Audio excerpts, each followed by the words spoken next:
இன்றே டவுன்லோட் செய்து உங்கள் ஃபேவரட் ஷோக்களை என்ஜாய் பண்ணுங்க. பெத்த மகளை விடவும் மருமகனை விடவும் அப்பாக்கு அந்த துளசி தான் முக்கியமா போயிட்டால.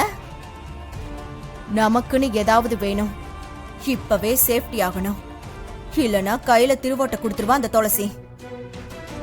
அதுக்கு நாம ஏதாவது பண்ணணும்.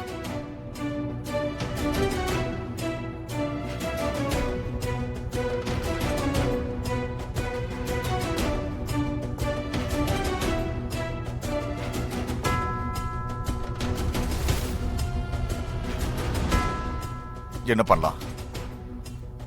இனிமேலும் நம்ம ஏமாந்து நிக்க கூடாது. நமக்குன்னு சொத்து வேணும். பரம்பரை நகைங்க மட்டும் கிட்டத்தட்ட 5 கோடி தேரும். அதை எப்படியாவது எடுக்கணும். அந்த எல்லா நகைங்களும் நம்ம வீட்டு லாக்கர்ல தான் இருக்கு. எடுத்தா உங்களுக்கு தெரிஞ்சிராதா?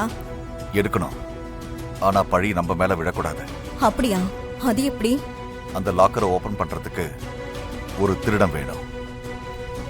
அவன் கேட்கிற அந்த பணத்தை கொடுத்து கூட்டிக்கிட்டு வரணும். அப்படி கூட்டிட்டு வரவன் நகையை திருடி அதை நம்ம கிட்ட கொடுக்கணும். ஏற்பாடு பண்ணுங்க. ஆனா சீக்கிரட்டா ஏற்பாடு பண்ணணும். இங்க இருக்கிற யாருக்குமே தெரியக்கூடாது. ஏன் ரம்யா பவானிக்கு கூட தெரியக்கூடாது. சொல்லிட்டல, சரியான ஆளை கூட்டிட்டு வரேன்.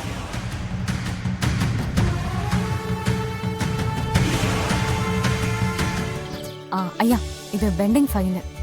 நம்ம பஞ்சாயத்து உட்பட 2 பால்வாடியில சமையலுக்கு ஆள் வேலைக்கு போடணும். கணவர் இல்லாம குழந்தைங்களோட தனியா வறுமையில இருக்கிற பெண்களோட லிஸ்ட் ஒன்று ரெடி பண்ணி கொடுங்க. அதுல நம்ம செலக்ட் பண்ணி நம்ம இந்த வேலையை அவங்களுக்கு கொடுக்கலாம்.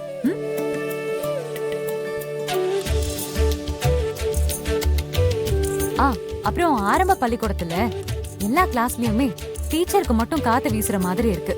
சோ கிளாஸுக்கும் ஒரு ஃபேன் தான், மாணவர்களுக்கும் காத்து வரணும்ல, எக்ஸ்ட்ரா ஒரு ஃபேன் போடணும். அதுக்கான பணம் எல்லாம் பஞ்சாயத்துல இருக்கு. இது கொஞ்சம் சீக்கிரமாவே நடக்கணும்.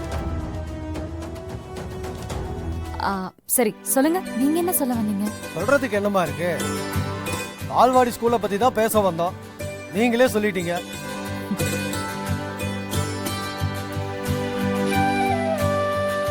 எந்த மாதிரி ஆட்களை நியமிக்கணும்னு வேற சொல்லிட்டீங்க. அப்படியே அம்பலா ஐயா மாதிரியா இருக்கீங்க.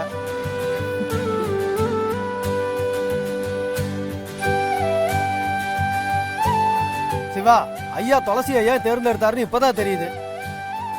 பத்மா அமராவதி, நீங்க சொன்ன மாதிரி இல்ல.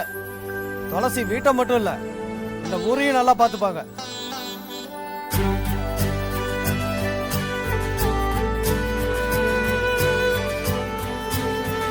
மக்களுக்கு சேவை செய்யறதுக்கு தங்கச்சியாவோ மகளாவோ இருக்கணும்னு அவசியம் இல்லை.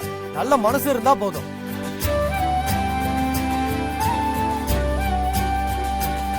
சரிம்மா, நாங்க வரோம்மா. இருங்க, காஃபி சாப்பிட்டு பரவாயில்லம்மா, வரும்போது சாப்பிட்டுதாம்மா வந்தோம். வாங்க வாங்க. அண்ணே, எங்களை வர சொன்னீங்களா? பத்மா, தேர்தல் நீ தோத்ததுக்கு நானோ விசாலாட்சியோ சிவாவோ காரணம் இல்ல, நீ தான் காரணம். நீ எனக்கு செஞ்சு கொடுத்த சத்தியத்தை மீறி பதவியை வச்சு பணம் சம்பாதிக்க நினைச்சது உன்னோட தப்பு. மேகலையோடு சேர்ந்துக்கிட்டு வடக்கு தெற்காரங்களை கைது பண்ண வச்சு ஓட்டு போட விடாம சதி பண்ணி ஜெயிக்க நினைச்சது 2வது தப்பு. நீங்க தப்பு பண்ணலையா? சொல்லுங்க, நீங்க தப்பு பண்ணலையா? அத்தை, என்ன என்ன பேசுறீங்க? அப்பா என்ன தப்பு பண்ணாரு? துளசிய வேட்பாளரை நிறுத்த முடிவு பண்ணாருல்ல, அத வீட்லயே சொல்லிருக்கணும். நாமினேஷன் பண்ற இடத்துல வந்து சொல்லி எல்லாரையும் அவமானப்படுத்திருக்கீங்க. மாமா, அத நீங்க வீட்லயே சொல்லிருக்கலாமே. நாமினேஷன் பண்ற இடத்துக்கு வர வச்சு துளசி நிக்கிறான்னு சொன்னது தப்பு இல்லையா? அதுக்கு ஒரு காரணம் இருக்கு. வீட்டுல வச்சு சொன்னா எல்லாரும் சண்டை போடுவீங்க.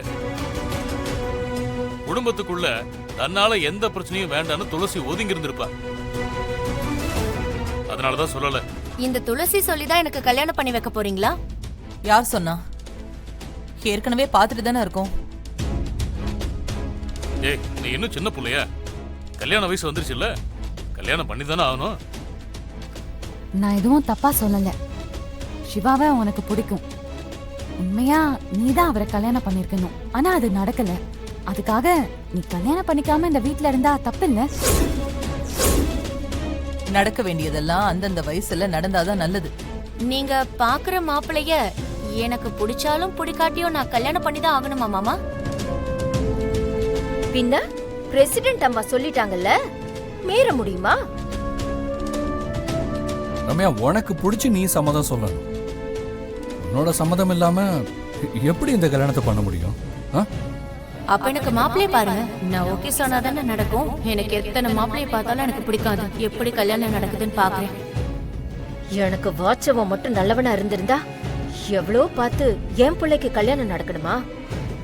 எல்லாம் என் விதி. பிரதர், அதான் லாக்கர் மாசிலாமணி.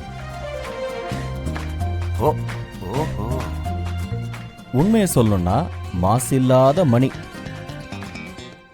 பெரிய பக்திமான். கொடுத்த வாக்க தவறவே மாட்டாரு. சரி வாங்க போய் பார்க்கலாம். பூல வாசனையே வரல, இதுவும் கலப்படமா? ஐயா வணக்கம் ஐயா. இருக்கட்டும். நான் சொன்னேன்ல அது இவங்க தான். வணக்கம் சார். நான் கடவுளை சுத்தி வரணும். நீங்க என்ன ஃபாலோ பண்ணீங்கன்னா பேசிட்டே சுத்தி வரலாம். நம்ம டீலையே முடிச்சிடலாம். Follow me. வாங்க போலாம்.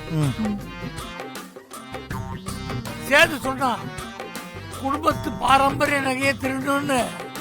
அடுத்தவங்க பொருளை திருடினா திருட்டு, உங்க வீட்டுல நீங்களே திருடினா அது திருட்டாகாதுல்ல? திருட்டாகாது, ஆனா துரோகம். ஓ, அப்படி பண்ணா கஷ்டம் வருமோ? கஷ்டம் இல்ல, குஷ்டம் வரும். திருட்டு சட்டப்படி குற்றம், பாவம், துரோகம். எனக்கு தொழில் திருட்டு. உங்க குடும்பத்துல 2 நைட்டு இருப்பேன், அதுக்கு மேல என் கால் சீட்டு இல்ல. 10 வருஷமா நான் அசைவம் சாப்பிட்றதே விட்டுட்டேன். அதனால நான் இருக்கிற 2 நாளும் மொத்த குடும்பமும் சுத்த சைவமா இருக்கணும். அது ரொம்ப முக்கியம். ஒரு நாளைக்கு 2 நேரம் பூஜை பண்ணுவேன். அதனால நான் இருக்கிற வரைக்கும் இந்த வீட்டுல யாரும் குடிக்க கூடாது. குடிச்சேன்னாகும்? நீங்க குடிச்சா நாட்டமிட்டாயி நானும் குடிச்சிட்டு எல்லாத்தையும் உளறிடுவேன்.